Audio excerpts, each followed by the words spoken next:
მოგესალმებით კიდევ ერთხელ. პირველი შეხვედრაა ჩემი დუშეთში. შიგ დუშეთში, დუშეთის რაიონში არა, დუშეთში. რავი, ცოტა ვღელავ. თქვენთან შეხვედრა საკმაოდ რთულია, საუბარი. ბიოგრაფია, ეხლა რანაირად უნდა ვთქვა, ბიოგრაფია. ჩემი ბიოგრაფია ასეთია, რომ მე ვარ ფასანაურელი, მეხუთე თაობის. ასე რომ ფიული ვარ. რაცა ძალიან მეუხერხულება მე რაღაც შეპირებების მოცემა რა თქმა უნდა შეძლებს და გვარად ყველაფერი გაკეთდება მე მინდა რომ თუ იქნება რომ თქვენგან გავიგოთ ხო რაც ვამბობდი რომ ყველაზე ძალიან ის მომწონს ამ პროექტში ბევრი რამე მომწონს სულთლიანად მომწონს მაგრამ ყველაზე ძალიან მომწონს თქო ის რომ ჩვენი გამარჯვების შემთხვევაში აქ არის ასეთი პუნქტი კანონში შევა ასეთი პუნქტი რომ დეპუტატი რომელიც არ მოეწონება ამომრჩეველს შესაძლებელი იქნება მისი გაწვევა. ასე რომ 4 წლით რომ მოვლენ და არიან და მე რაღაცად არ მიდიან და არ გამოჩნდებიან საზოგადოებასთან და არაფერს არ აკეთებენ, ასე არ იქნება. საკმაოდ დიდი ნაშრომია მთის კანონზე, მთის ამ დასახლებაზე თავისი ყველანაირი სარგებლით. გაიხსნება ძალიან პატარა საწარმოები, რომელიც არის ახლა მთელ მსოფლიოში არ არის დიდი საწარმოები და ისინი პატარა საწარმოები იქნება რძის და ყველის პატარა საწარმოები.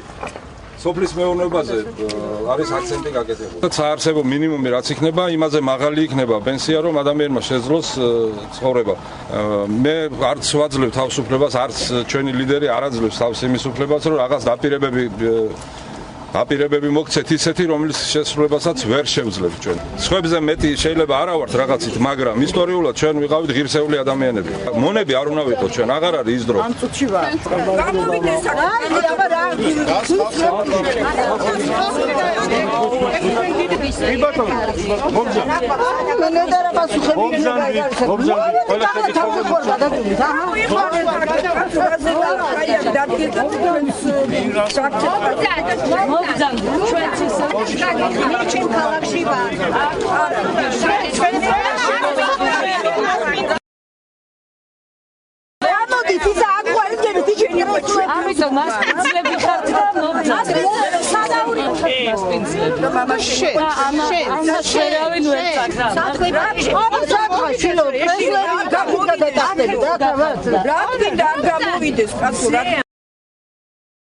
ბატონო მიხეილ, მობრძანდი, დუშელი არა ხარ?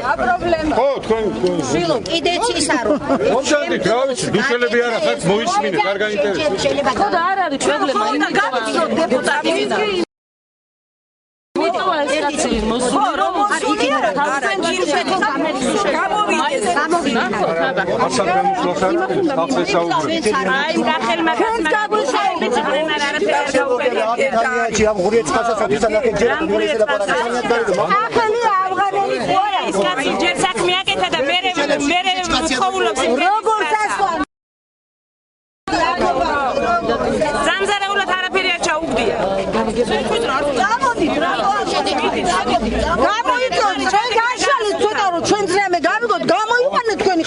საუბრობს ხალხი, რატო უნდა გამოიყენო? გამოდით ცოტა. მოდით ხედა, შედით, გითხოვ. დედა საფრთხეების დაშალები. ეს რა გვინდა სიტყვაზე ყურადღებით. აბა მოусმინოთ. გამოიშალო ჩვენ უფრო გვაინტერესებს გავიქ. ქუჩაში. აგერა, ვინ არის? შენ რო იცნობ, მე ვიცნობ. მე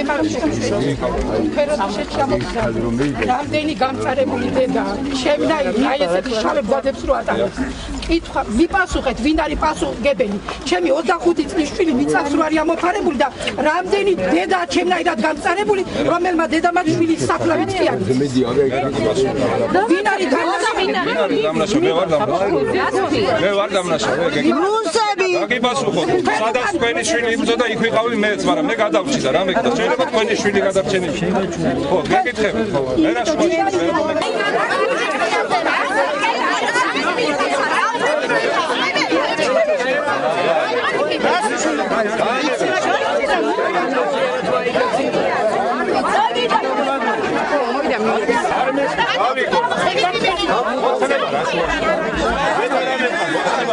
შემსუბლებში მოიყვანე მოვიდა ვერ არ მოსულა და არც მინდა რომ მოვიდე მომავალ კიბად არ გინდა რაზე მედავები მე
Ну კომენტარი თქვენ თვითონ ნახეთ, შეგრებელი იყო ერთ-ერთი უბნის, დუშეთის ერთ-ერთი უბნის მოსახლეობა, ჩვენ არ გვიცდი, არანაირი ცდილობა არ ქონდა, რომ შეგვეკრიფა მთელი დუშეთი, როგორც ეთყობა გამგეობამ და მათმა ხელმძღვანელობამ მობილიზება გაუკეთეს მთელი დუშეთის წარმომადგენლობას, მათ მხარდამჭერებს და მოიყვანეს აქ და მოაგზავნეს სიტუაციის ჩასაშლელად. აი ეს იყო ძირითადად სხვა ესეთი არაფერი არ ყოფილა. შეგნებულად ძაბავენ სიტუაციას, სვავენ პროვოკაციულ შეკითხვებს და აქვთ ცდილობა რომ არიონ სიტუაცია. არაფერი, ხალხი კმაყოფილია, ვინც მოვიდა, მოისმინა ბატონი ირაკლი ტრიპოლსკის დაუსვა კითხვები და მოისმინა პასუხები. ჩვენ გავაგზავნებთ ამ შეხვედრებს, მივალთ ყველა უბანში, მივალთ ყველა სოფელში და ჩვენ გავიმარჯვებთ ამ არჩევნებში. ეს გარდაუვალია, ამას ელოდება მთელი საქართველო.